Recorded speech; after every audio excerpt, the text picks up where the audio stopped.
Greetings, I'm Herbert Erpaderp, and today I'm going to build this Panzer Kampfwagen 2 Ausführung A, B or C.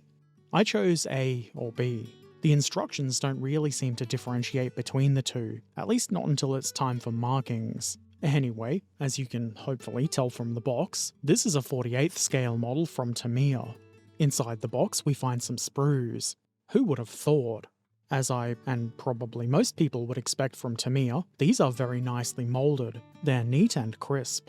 There are mould lines you'll need to clean up of course, but they are very minimal. You'll have to put more work into removing the nubbins from clipping the parts off the sprues, unless of course you're really neat with that. I'm not. As is usually the case with Tamiya kits, the parts are well engineered, so you are not going to have to do any plastic surgery to get them to go together, other than the aforementioned nubbin and mould line removal. Sometimes I think maybe I should just use the same script for every Tamiya kit like this, and sometimes it might sound like I do, but they do all have slight variances, particularly around things like the tracks. You can probably see that the top run of the tracks on this sprue is wavy. It acts almost like keying, but we'll talk about the tracks later. This sprue has a crew figure.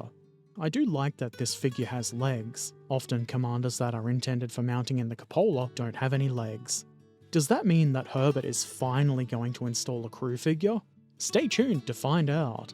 There are of course a lot of other parts, and I will be using most, if not all of those. Some of them do probably go in the bits box. A lot of these are smaller details, and as with the other parts, they're good. The detailing on this kit probably won't satisfy those who count rivets, but I'm pretty sure that's not really Tamiya's goal here. That's not to say the detail is bad, it's quite good. It's just not what you might call hyper-detailed, but it does the job. Pretty well too. I couldn't tell you if it's 100% historically accurate, but it certainly looks the part. Here is, arguably, the most exciting part of the kit, the polycaps. There are two here, for those who can't count. It is a little hard to see, because they are still in the packaging, but these are the metal weights. I leave them in the plastic until build time, so they don't roll around in the box and break things. Decals are also included, and they do look pretty good. I appreciate that some of the crosses here have been pre-split so they can be applied over details. Very thoughtful. I'm not sure what the rectangles in the lower right are, but I'm assuming they are for the muffler cover, maybe so it looks less like a smooth surface. Otherwise, I've no idea. There's a leaflet with background information for the Panzer II, and a painting and marking guide for the 3 versions the kit can build. And of course, so we don't have to guess at what we're doing, there's a set of instructions. These are pretty much standard for a Tamiya kit like this. They are the fold-out kind that I don't really like that much, but the important thing is the diagrams are well laid out and are easy to understand and follow. It has been a while since I built this, but I don't remember there being any major issues with the instructions, which means there probably weren't any. Okay, time to glue some bits of plastic together. I start with the sprockets because, well, the instructions said to. These kind of look more like saw blades than tank sprockets, but they're fine. That's what they're meant to look like. All you've really got to do here is glue on the axle part. It's probably a pretty good idea to make sure it's not sitting at some weird angle too. The road wheels are made up of 2 parts that go together nice and easy. You'd have to try pretty hard to get this wrong. I mean, if you want to get it wrong, I believe in you, but it is easier to get it right. The idler wheel comes next, and this has a little ring that goes on the outside. This was actually a little bit fiddly to get into place. There isn't much to guide it into position, though obviously it can be done. There's a little ring, not a polycap, but it is shaped like one, and this goes on the inside of the idler wheel like so. Easy. Now that all the wheels are assembled, it's obviously time to install the weights. Tamiya has a few different ways of doing this, and it is often different from kit to kit. In this case, there are some plastic retaining doodads, so you don't have to superglue the weights into place. Though you could if you wanted. Also, if you wanted, you could simply omit the weights. I won't tell. I'm not a snitch. Gluing the lower hull sides into place is the next step. The parts are shaped such that it's pretty easy to get these on at the correct angle, though it is a good idea to get the front part into place before the sides are totally bonded, just in case they are slightly out of alignment. You can use the centre part to guide them into place. The final drive housings are where we put the polycaps. These make it so you can install the drive sprocket without gluing it, and it will stay there unless you pull it out. Having it movable makes track installation significantly easier. These parts go into place nice and easy. You don't even have to swear at them. Why not install the return rollers on the hull side? I can't think of a good reason not to. These go onto the axles pretty easily. There's very little play here, but you might still have to give them a small nudge just to make sure they're all nice and straight. I then put the whole rear on, or if you prefer the technical term, the tank's butt. This goes into place easily with little to no resistance, though there is a very minor gap along the bottom. This is probably more my fault than the kit's fault. I follow that with this bar that fits between the hull sides. It also goes into place easily, and it kind of helps to hide that gap in the hull, though in fairness, it wasn't really going to be visible from most angles anyway. It really makes sense to then add the rest of the wheels. All of these went into place with little to no resistance. There's not much play in the parts, but it's obviously a good idea to check that they are all lined up nice and straight, and nudge any that are out of place into place. The drive sprocket has a polycap, so it doesn't need to be glued, so don't glue it. Now we are ready for tracks, so obviously it's time to start working on the upper hull. This requires the removal of this bit of doodaddery here, which is pretty simple. I'm assuming that's to prevent damage in the box, not a variation in the hull parts. Once that's neatened up, I install this recessed detail part. Whatever it is, it's not difficult, though obviously you have to do this before joining the upper and lower hull parts, otherwise it's going to be really difficult. This floor part also needs to be installed before that, though if you did forget about this part, I don't think it would be quite as big an issue. Okay, now it's time for the tracks. I start with the upper run because that part is shaped in such a way that it should naturally sit in the correct position. It's almost like it's keyed. I then roll the drive sprocket a bit until it engages with the first link. There's a number of individual links that go around the drive sprocket, and that number is 6. Actually, they're sets of 2 links, if you want to be pedantic. So the number of links is 12, but they're in 6 sets of 2. The single saw blade-like sprocket in the middle of these links does add a minor challenge. You've got to sort of balance the links on the sprocket, but if you're careful and you line them all up correctly, it should end up looking pretty good. Being the non-rebellious instruction follower that I am, I continue following the instructions and put the rest of the links on. It's pretty simple really. Tamiya's link and length tracks usually are. The idler wheel is a little bit wider than the drive sprocket, which makes installing the double links at the rear just a little bit easier than the front. The final length did take a little bit of nudging and kajiggering to get it all together neatly, but nothing over the top. The installation is the same for the other side, but through the mysterious art of video editing, they appear here instantaneously. So now we've got the tracks installed, and they're ready to do track things, whatever that might be. Let's get back to the upper hull. I glue this plate into place here. The guide pins should make sure that it goes around the right way.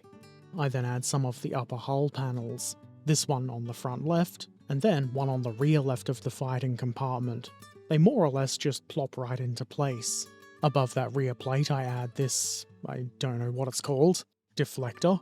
I think it's for deflecting bullets and other junk from getting into the turret ring. Whatever it is, the guide pins are quite helpful here. I then decided it was time to glue the upper hull to the lower hull. I'm not quite following the instructions to the letter here. Oh, what a rebel! But I did stop to think if this was a mistake, and I didn't think it was. Whether it was or wasn't a mistake, the whole top does fit quite well, though it did need a little bit of pressure.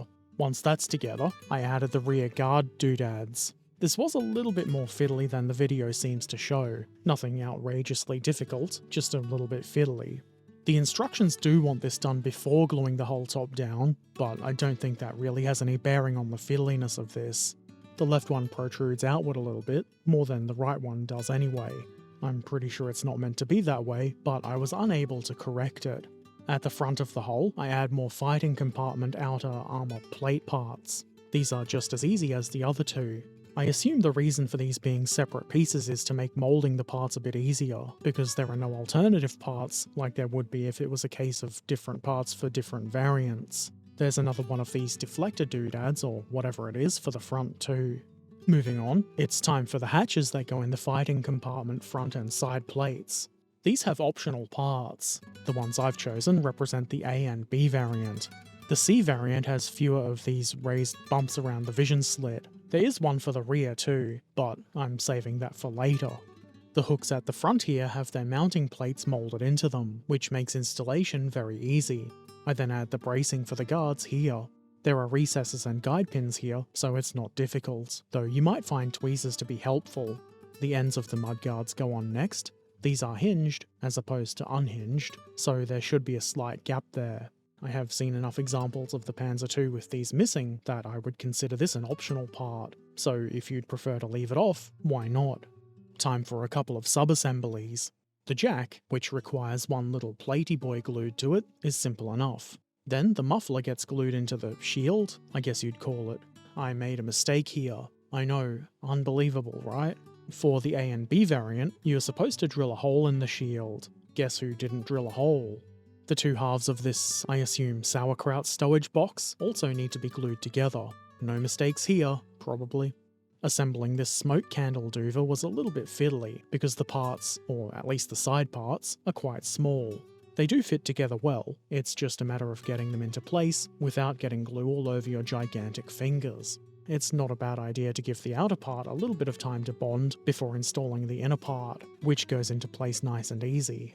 Then, on the whole rear, I install the exhaust. The shield thing is smooth, as you can see, which is why I assume those decals are for this. The real thing has holes, so decal trickery might be the way. The jack goes on next, and you might need to give this a bit of a nudge so it's sitting vertical, but the guide pins do a pretty good job of guiding this, which is kind of the entire purpose of guide pins. Then that sauerkraut box goes on the right guard like so. Simple. Here's where I realised I'd made a mistake with the exhaust. There are no mounting holes for the smoke thing, because somebody didn't drill them. The solution was to cut the mounting pins off and simply eyeball the position. I'm sure the Panzer II Correctness Society will be after me if this is out by even a fraction of a millimetre, but at least it's on. This is the other thing that marks this as an A or B variant. The C variant doesn't have this, though it does use the same shield part, which is why we have to drill holes to mount the smoke thing. Anyway, I then install the towing hitch here. Nice and simple. Just make sure that it's up the right way, or else. Don't think I forgot about this little hatch. Like the front ones, there's a choice here, and I chose the one that matches the A and B variant, like on the front. Imagine putting a C variant one here. Oh boy, there would be trouble. I then add the whatever this is on the right. It goes over that recessed doodad, which is the technical term, so if you did forget that internal part, you might be able to hide that with this. At least a little bit. I didn't forget that part though, so glory to me and my house, I guess. The rear bracings then go on. This one on the right might have been just a little bit easier to do before installing that box, but I used my knife to get it in there and kajigger it into place. Then, between the mudguard and the muffler, I add this little hook. Obviously I've no idea what the part is, and it's not the hardest to get into place with tweezers. It might have been a little bit easier to install before the muffler. The instructions don't really give a specific order in which these things should be installed. The same thing happens on the left side of the hull too. It's very slightly easier because there's less stuff already installed in the way. I then add these mud flaps, extended guards, whatever the correct term is. They go into place really easily. Here's another box, or what I think is a box. We don't need to know what it is, just that it goes here. I then assemble the blackout light, which is pretty much just gluing the top part onto its little mount. Seems really simple, and it is. It's just made a bit fiddly by the small size of the parts. It's kind of hard to both hold it and nudge the parts into position. The antenna protecting doodad is also made up of two parts and needs to be glued together. Now that it's had time to bond, why not install the no-tech light? This goes on top of the bracing, where there's a little slot cut out for it. The antenna protector goes on next. There are two mounting recesses for it, making its installation a breeze. We all know that tank crews love digging holes, so the Panzer II is equipped with a shovel. It goes here, somewhere. I then add what I think is a jacking block here. It makes sense that it would be right next to the jack. And then in front of the jack, a fire extinguisher, just in case your jack or jacking block catch fire. Then we return to the whole front and install regular headlamps. There's mounting holes for these just forward of the bracing. They're fiddly because of their size and shape. The shape makes them hard to hold with tweezers without becoming a flight risk. Eventually they're in place and looking good. The final hull detail is the antenna mount. The instructions do say to drill a hole for this from the inside of the hull, so I guess I did make a mistake by gluing the hole down so early. It's not really a big deal, I just cut the mounting pin off and eyeballed its position. I've got this mounted as though the antenna is in the protector. The actual antenna is, cloaked. Yeah, it's cloaked, that's it. I suppose if you wanted to be really fancy, you could use some very thin brass rod or something like that to represent the antenna. As you can tell, I've not done this.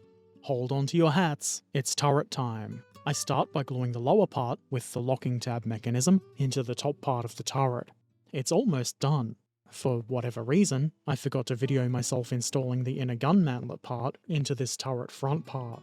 There are retaining doodads that hold it on and allow it to be movable, but I've chosen to glue it into place. That assembly then goes on the front of the turret with relative ease. You might need to apply some pressure, which, as it turns out, is relatively easy. I test fitted the main gun and felt like maybe it was elevated a little bit too high, so I used the gun to sort of lever the mantlet downward. I was able to do this because the glue hadn't completely bonded yet. Then I installed both guns. The elevation is probably still a little bit high, but I did want it fairly elevated, mostly because I think it kinda looks funny that way. To make sure that nobody can install a commander figure, I modelled the hatches in the closed position. Obviously they can be modelled open if you want, and I'm sure it's just as easy to do that as it is having them closed. Despite what Gull Madred might tell you, there are 4 of these hatches on the sides of the turret. They're all quite easy to install, just make sure you're putting the correct parts in the correct places. Just in front of the commander's hatch, we have this thing, which I'm assuming is a periscope for the gunner, or maybe it's for the commander, or maybe those are one and the same person. In a turret this small, that would make sense. Whatever the case, that's all there is to the turret. I told you it was nearly done. We can now use the locking tab mechanism to attach the turret to the hull, like so. Nice and easy.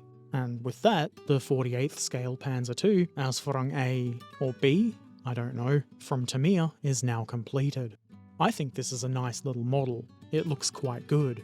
As I've probably already said, I don't really know how correct all of the details are, but Tamiya's kits aren't really sold as hyper-detailed or anything like that, so it would kind of be an odd thing to expect. The details do look good though, and it's a very nice representation of a Panzer II, which I think is an interesting little vehicle. It's cool to see the design elements in early German tanks that continued into later designs. As I've already mentioned, I'm not sure if the model I've built is variant A or B, though it is certainly not C. I suspect most of the differences are internal, with the only visible differences being markings. It doesn't really matter, not to me anyway. What matters to me is that I get a nice looking model, and that is what I got from this kit. The kit is pretty much what you would expect from one of these 48th scale Tamiya kits. It's well made, and goes together nice and easily. Even if you happen to forget a couple of drilling instructions, though I don't know who would do that, it's still pretty easy to build, and is unlikely to give you any trouble. I had fun with it, though I don't think I've ever really not enjoyed building a Tamiya kit. That kind of sounds like they are paying me or something. Sadly, they are not. Anyway, if you have any questions or comments, feel free to put them in the comment section below. If you'd like to watch me build kits like this one live, I do live stream these builds a couple of times a week over on Twitch. There's a link in the description. Why not come by and say hi? Subscribe here if you want to see more of this kind of thing, and if you really like what I do, consider supporting on Patreon or Ko-fi. Take care of yourselves, be excellent to each other, and thanks for watching. Farewell.